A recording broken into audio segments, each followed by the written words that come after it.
नमस्कार दोस्तों, आज हम बात करने वाले हैं बर्लिन की दीवार की। ये एक ऐसी कहानी है और एक ऐसी सच्चाई है जिसे सुनकर आपको यकीन नहीं होगा। इस दुनिया में ऐसी बहुत सारी चीजें हैं, बहुत सारी बातें हैं जिसे जब हम लोग जानते हैं तो बस यही लगता है कि क्या ऐसा भी हुआ था। ये एक ऐसी दीवार थी जो न सिर्फ जर्मनी को 40 साल तक दो देशों में बांट कर रखा, बल्कि ये पूरी दुनिया के लिए डिवीजन का एक प्रतीक बन गई। तो दोस्तों, आज हम जानेंगे कि आखिर ये दीवार क्यों बनाई गई थी और फिर बाद में कैसे इस दीवार को तोड़कर एकता का संदेश दिया गया। दोस्तों, इस कहानी की शुरुआत होती है द्वितीय विश्व युद्ध से। ये बात तो आपको पता ही होगी कि द्वितीय विश्व युद्ध वर्ष 1939 से 1945 तक चला था। इस युद्ध में दो प्रमुख ग्रुप थे।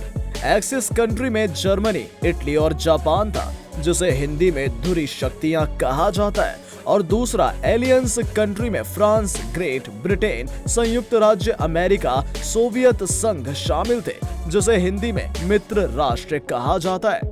ये इतिहास की सबसे ज्यादा समय तक लड़ी गई लड़ाई थी, जो लगभग 6 साल तक चली थी। दोस्तों, आपको जानकर हैरानी होगी कि इसमें लगभग 100 मिलियन लोग शामिल हुए थे और 50 मिलियन लोग मारे गए थे।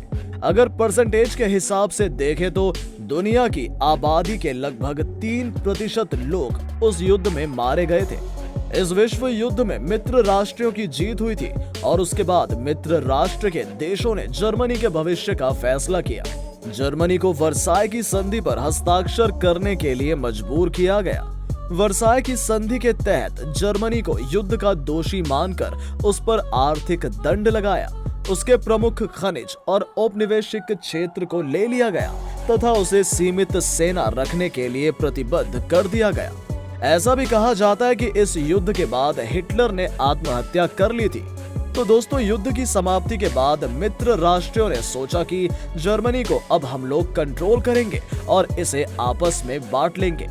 ये सोचकर ईस्ट जर्मनी का जो हिस्सा था वो सोवियत यूनियन के हिस्से में दे दिया गया और जर्मनी का वेस्ट भाग था वो फिर थोड़ा थोड़ा यूएसए, यूके और फ्रांस ने आपस में बांट लिया। इस तरह से ईस्ट वाला भाग ईस्ट जर्मनी बना और वेस्ट वाला भाग जर्मनी बना। दोस्तों, जिस तरह से भारत और पाकिस्तान के बीच का बंटवारा न सिर्फ पॉलिटिकल और ज्योग्राफिकल है, बल्कि उसके साथ साथ आइडियोलॉजिकल भी है, उसी तरह से यहाँ भी पॉलिटिकल और ज्योग्राफिकल डिवीजन के साथ साथ आइडियोलॉजिकल डिवाइड भी है। ये जो ईस्ट जर्मनी था वो कम्युनिस्ट आइडियोलॉजी में विश्वास रखता था, जबकि वेस्ट जर्मनी के लोग कैपिटलिज्म आइडियोलॉजी में विश्वास रखते थे। उस समय ऐसी बात नहीं थी कि यहाँ कोई बॉर्डर या घेरा लगा हुआ था। उस समय ये सारे लोग आराम से एक दूसरे से मिलते थे, एक दूसरे के एरिया में जाते थे, एक दूसरे के एरिया में जॉब करते थे। उस समय सब कुछ नॉर्मल चल रहा था, लेकिन धीरे धीरे ऐसा होने लगा कि ईस्ट जर्मनी के लोग वेस्ट जर्मनी में जाकर रहना शुरू करने लगे और ये सिर्फ एक ही साइड से हो रहा था। घूमने के लिए, सामान खरीदने के लिए, छोटा मोटा बिजनेस के लिए, ये सब के लिए तो वेस्ट जर्मनी से ईस्ट जर्मनी में भी लोग आते थे, लेकिन परमानेंट रहने के लिए वहां से यहाँ कोई नहीं आता था। अब आप सोचेंगे कि ऐसा क्या था वेस्ट जर्मनी में? ऐसा क्या था कि सिर्फ इधर से ही लोग उधर जाते थे, उस साइड से हमेशा रहने के लिए ईस्ट जर्मनी में कोई नहीं आता था? तो दोस्तों, इसका कारण था कि वेस्ट जर्मनी की स्थिति सही थी। वहां पर जॉब की भी कोई खास दिक्कत नहीं थी, लेकिन ईस्ट जर्मनी में नौकरी बहुत कम थी। इसलिए पैसा कमाने के लिए और अपना गुजर बसर करने के लिए लोग धीरे धीरे ईस्ट जर्मनी से वेस्ट जर्मनी जाने लगे। एक रिपोर्ट के मुताबिक 1961 तक करीब 20% यानी कि करीब 35 लाख ईस्ट जर्मनी के लोग वेस्ट जर्मनी में जाकर बस चुके थे। इसलिए वेस्ट जर्मनी की सरकार पर ज्यादा दबाव पड़ने लगा और वहां के कुछ लोग भी अब नहीं चाहते थे कि वहां से अब कोई यहां आकर रहे, क्योंकि जब ज्यादा लोग होने लगे तो वेस्ट जर्मनी के लोगों को भी नौकरी की कमी होने लगी। अगर आप इस मैप को देखेंगे तो आपको पता चलेगा कि जर्मनी की राजधानी बर्लिन पूरा का पूरा ईस्ट जर्मनी में ही आता है। तो उस कंडीशन को देखते हुए ये डिसाइड किया गया कि बर्लिन को भी दो भागों में किया जाएगा। ईस्ट बर्लिन सोवियत संघ के अंदर आएगा और वेस्ट बर्लिन मित्र राष्ट्र के अंदर आएगा। ईस्ट जर्मनी के लीडर वॉल्टर अल्ब्रेcht ने सोवियत यूनियन के लीडर निकिता खारुसचेव से पूछा कि इसका अब क्या समाधान निकाला जाए। जब कुछ ना समझ में आया तो इसका निष्कर्ष निकाला गया कि इसके बीच एक दीवार बनाई जाएगी जो बर्लिन को 2 भाग में डिवाइड करेगा। जून 1961 को वहां पर एक वर्ल्ड फिल्म फेस्टिवल आयोजित किया गया जिसमें भारत के सत्यजीत रे ने भी पार्टिसिपेट किया था और उसी समय ईस्ट जर्मनी की सरकार बर्लिन को 2 भाग में बांटने के लिए एक दीवार खड़ी करने की कोशिश में लगी हुई थी। अगस्त में पूरी दुनिया को पता चला कि बर्लिन के बीचों बीच एक दीवार बना दी गई है और बर्लिन को 2 भागों में बांट दिया गया है, जिससे अलग ही माहौल बन गया। लेकिन लोग नहीं मान रहे थे। किसी न किसी तरह जुगाड़ लगाकर दीवार पर चढ़कर एक दूसरे के एरिया में जा रहे थे। इसमें कई लोगों को चोटें भी आई और कई लोग मारे भी गए, क्योंकि इसे बनाने के समय पूरी कोशिश की गई थी कि कोई भी आदमी दीवारों के जरिए एक दूसरे के एरिया में न जा सके। हालांकि इसके लिए उन्होंने कुछ चेक पोस्ट भी बनाए हुए थे, लेकिन लोग नहीं मान रहे थे और वो कोई ना कोई जुगाड़ लगाकर दीवार के ऊपर चढ़कर जंप लगा रहे थे। आप इस वीडियो में साफ देख सकते हैं कि कैसे कोई तार को काटने की कोशिश में लगा हुआ है तो कोई 3 मंजिला से कूदकर इस एरिया में आने की कोशिश कर रहा है। ये सब को रोकने के लिए सरकार ने बहुत इंतजाम और कोशिश की, लेकिन लोग फिर भी नहीं मान रहे थे। हालांकि ये दीवार दोनों क्षेत्रों के लोगों के लिए एक भावना से खिलवाड़ था। ये कोई नहीं चाहता था कि अपने ही देश में किसी को इस तरह से जाना पड़े। दीवार से कूदकर आने जाने में लोग एक दूसरे को मदद भी करते थे। कई जगह तो इस दीवार के नीचे ही सुरंग बना दी गई, जिसके जरिए वो आसानी से एक साइड से दूसरी साइड जा सके। कुछ साल बाद सोवियत संघ की भी हालत खराब हो गई थी। यहाँ तक कि पोलैंड में भी एक पीसफुल रेवोल्यूशन निकाला गया जिसका नाम था सॉलिडेरिटी।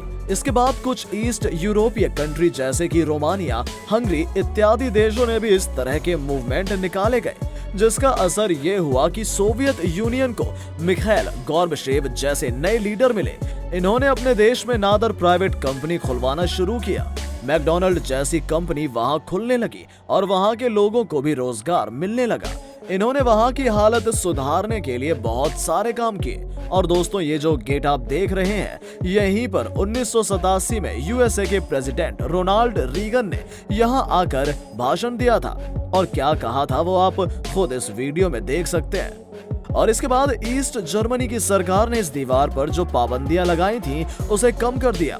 अब इस कहानी में ट्विस्ट यहाँ से आता है। 9 नवंबर 1989 को गंटर शाबवास्की को काम दिया गया था कि ये मीडिया से बात करेंगे और प्रेस कॉन्फ्रेंस में बताएंगे कि अब रेगुलेशंस को ईज डाउन किया जा रहा है। लेकिन यहाँ पर एक गलती हो गई थी कि जब ईज डाउन करने के लिए मीटिंग चल रही थी तो वो उस मीटिंग में नहीं थे और उनको पता नहीं था कि ईज डाउन करने की अभी सिर्फ घोषणा करनी है, अभी इसकी कोई तारीख तय नहीं की गई है। इनसे जब मीडिया वालों ने पूछा कि ये ईज डाउन कब किया जा रहा है तो इन्होंने बोल दिया कि इसे विदाउट डिले इमीडिएटली किया जाएगा। ये खबर जैसे ही छपी कि बर्लिन के लोगों के अंदर एक उत्साह सा आ गया और अगली सुबह ही सारे लोग दीवार के पास पहुंचने लगे। देखते ही देखते कुछ ही क्षणों में हजारों लोग जमा हो गए।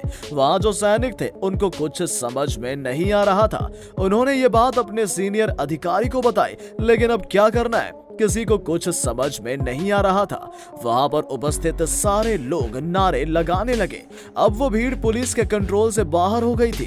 अंत में पुलिस ने पूरी छूट दे दी और वहां के उपस्थित लोगों ने उस बॉर्डर को तोड़ दिया और एक दूसरे से मिलने लगे। इतनी भीड़ थी कि लोगों में इतना उत्साह था कि कुछ ही पल में वो दीवार भी तोड़कर गिरा दी गई। बस एक चूक ने लोगों का बहुत बड़ा काम कर दिया।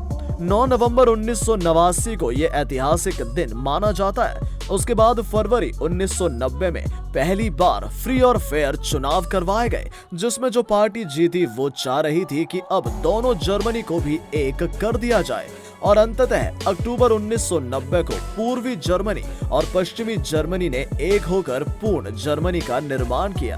दोस्तों, अगर आपको ये वीडियो अच्छी लगी हो तो अपने सोशल मीडिया पर जरूर शेयर करें। उम्मीद करते हैं आपने ये फैक्ट बाबा हिंदी चैनल अब तक सब्सक्राइब कर लिया होगा, जिससे हमारी अगली इंटरेस्टिंग वीडियोस आप तक पहुंचती रहेगी।